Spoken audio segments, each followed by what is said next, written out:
સુરત શહેરમાં mephedrone MD ડ્રગ્સનો જથ્થો supply કરનાર 4 ગુનાઓમાં વોન્ટેડ મુખ્ય supplier drug mafia Anees Khan ઉર્ફે અનીસ મામુને મુંબઈ ગોવંદી ખાતેથી ઝડપી પાડતી સુરત શહેર ક્રાઇમ બ્રાન્ચ.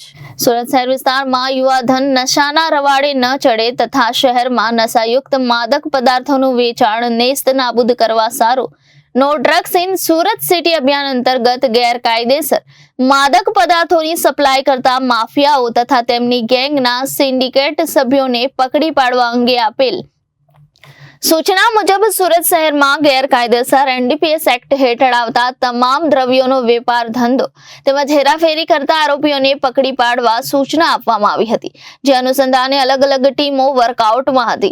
દરમિયાન ક્રાઇમ બ્રાન્ચના મોબાઈલ સ્નેચિંગ સ્ક્વોડની ટીમને બાતમી હકીકત મળેલ કે સુરત શહેરમાં ડ્રગ્સનો જથ્થો સપ્લાય કરનાર master mind drugs mafia Anees Khan ઉર્ફે અનીસ મામો મુંબઈ ગોવંડીના શિવાજીનગરમાં કોઈ જગ્યાએ છુપાઈને રહે છે, જે આરોપી ખૂબ જ શાતિર હોય અને ઘણા લાંબા સમયથી મુંબઈથી સુરત ખાતે એમડી ડ્રગ્સનો જથ્થો સપ્લાય કરવાનો વેપલો ચલાવતો હોય, જેને પકડવા માટે ક્રાઇમ બ્રાન્ચની ટીમ દ્વારા મહારાષ્ટ્રના ગોવંડી જેવા કીચ વિસ્તારમાં સતત 2 દિવસ એમએચ ટેક્સી પાસિંગની ઓલા કાર ડ્રાઈવર તરીકે ચલાવી વોચ કરી મુખ્ય ડ્રગ સપ્લાયર આરોપી અનીસ ખાન ઉર્ફે મામુ અબ્દુલ વાહિદ ખાન, ઉંમર વર્ષ 52, ધંધો જૂના કપડા વેચવાનો, રહે ઘર નંબર 334, સંત નિરંકારી નગર નિરંકારી ભવનની પાછળ શિવાજીનગર ગોવંડી મુંબઈને ઝડપી પાડેલ છે.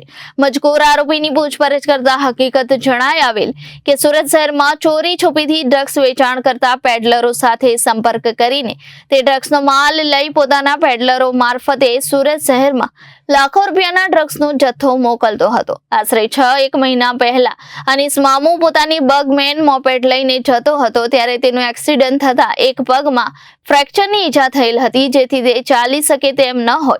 પોતે મુંબઈથી સુરત શહેરમાં જુદી જુદી ટ્રેનોમાં તથા રોડ માર્ગે એમડી ડ્રગ્સ સપ્લાય કરવાનું નેટવર્ક ચલાવતો હતો, જેનું સંચાલન મુંબઈના ગોવંદીથી બેઠા કરતો હતો, જેને પકડી પાડી સમગ્ર ડ્રગ્સ રેકેટનો પર્દાફાશ કરવામાં ક્રાઇમ બ્રાન્ચ सूरत शहर ने सफलता मिलेल छे. नो ड्रग्स सूरत सिटी के अन्वय पर सूरत पुलिस लगातार ड्रग्स के पीछे ड्रग्स के खिलाफ कार्यवाही कर रही है. सूरत पुलिस के हर पुलिस स्टेशन, हर ब्रांच ड्रग्स के खिलाफ एक मुहिम भी चला रहा है. इसमें सूरत शहर में कंटिन्यू जो ड्रग्स सप्लाई मुंबई से हो रहा है, ऐसा एक नाम बार बार आ रहा था, अनीस मामू. सूरत शहर के क्राइम ब्रांच के police inspector S N Parmar और उनकी टीम के पीएसआई महिला को ये नाम पूरा मिला था. अनीस मामू का पूरा नाम अनीस मामू अब्दुल वाहिद खान है और ये शिवाजी नगर गोवंदी मुंबई का रहने वाला है. इस इन्फॉर्मेशन के आधार पर फर्दर उन्होंने डेवलप किया तो पता चला कि 5-6 महीने पहले इसका एक्सीडेंट हुआ है. दोनों पैरों पे अभी ठीक से चल नहीं पा रहा है. वो अपने कैरियर्स के थ्रू ट्रेन और बाई बस यहाँ माल भेज रहा है.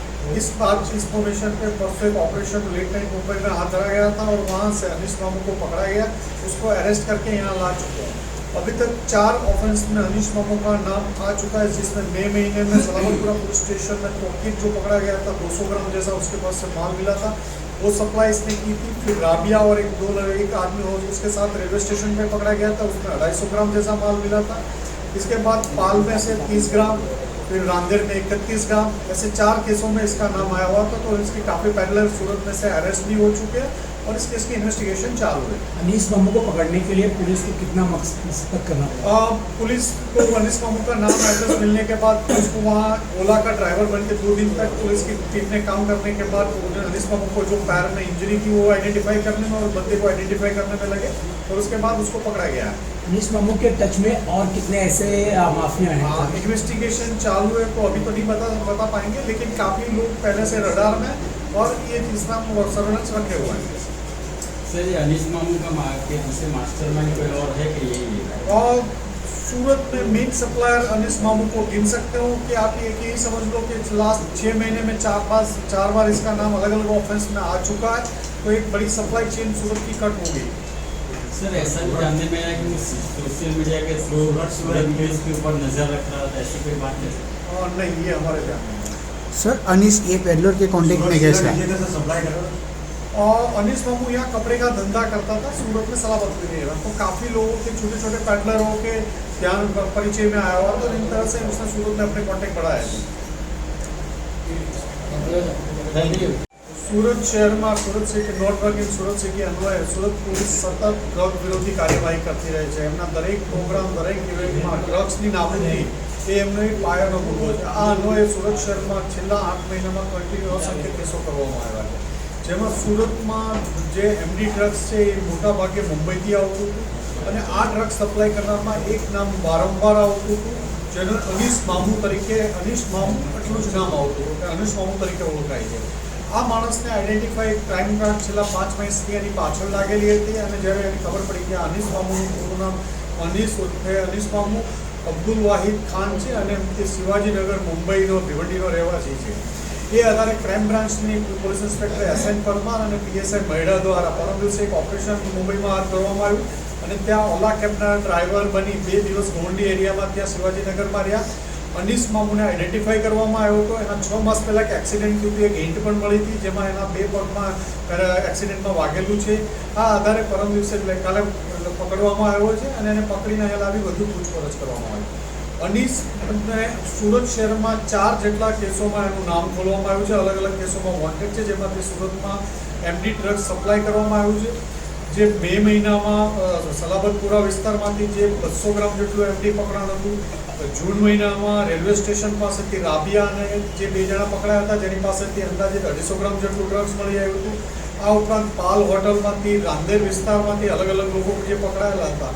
આવા કુલ 4 કેસોમાં અનીસ ઉર્ફે ઇબ્રાહિમ અબ્દુલ વાહિદ ખાન વોન્ટેડ હતો, જેને કાલ ક્યારે પકડી અને આજે કોર્ટમાં રિમાન્ડ માટે રજૂ કરવામાં આવશે. અને આનાથી સુરતમાં ડ્રગ સપ્લાયનો એક જે મોટી ચેન કાપવામાં સુરત પોલીસને સફળતા મળી છે. સર, આ સપ્લાય કઈ રીતે, ડ્રગ્સ કેવી રીતે સુરતમાં ઘુસાડતો હતો?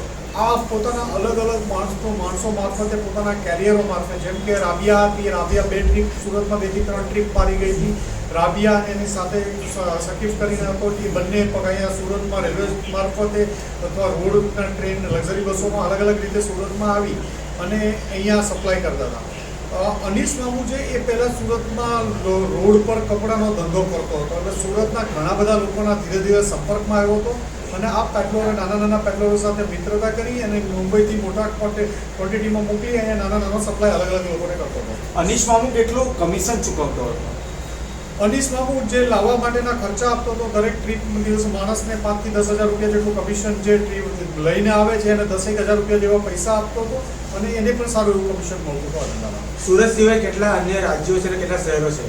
એની ધરપકડ કરવામાં આવી છે. પોલીસ પાસે એની ઇન્વેસ્ટિગેશન ચાલુ છે એટલે હાલમાં કહી શકાશે નહીં. અનીસ મામુ ક્યાંથી આ ડ્રગ્સ લાવતો હતો? એ પણ તપાસનો વિષય છે, તપાસ ચાલુ છે એટલે હાલમાં આ માહિતી પણ આપી શકાશે નહીં. સર, કેટલી મોટી ચેન હોવાની શક્યતા છે? એક મોટી સપ્લાય જે સુરતમાં ડ્રગ્સ પેડલરો પાસેથી હતી એ કટ કરવામાં સફળતા મળી છે અને આના 4 કેસોમાં તમે એક જ વર્ષમાં જેના વિરુદ્ધમાં 4 કેસ છે એટલે સમજી શકાશે કે આની સપ્લાય કેટલી હતી. સર, અનીસ મામુની પૂછપરછ કરી, એમાં કેટલા પેડલરો સુરતમાં છે? એ નામ છે, હાલ ઇન્વેસ્ટિગેશન ચાલુ છે અને અંદાજિત કેટલા હશે સર? એ સંખ્યા નહીં હમણાં નથી કહેતા, પણ ઇન્વેસ્ટિગેશન ચાલુ છે. એના આપણે 5 થી 7 સપ્લાયર જેને સપ્લાય કરતો હતો એવા 5 થી 7 જણાને ઓલરેડી અરેસ્ટ કરી લેવામાં આવ્યા છે. Sir, Randerwala bureau report Janadesh news Surat.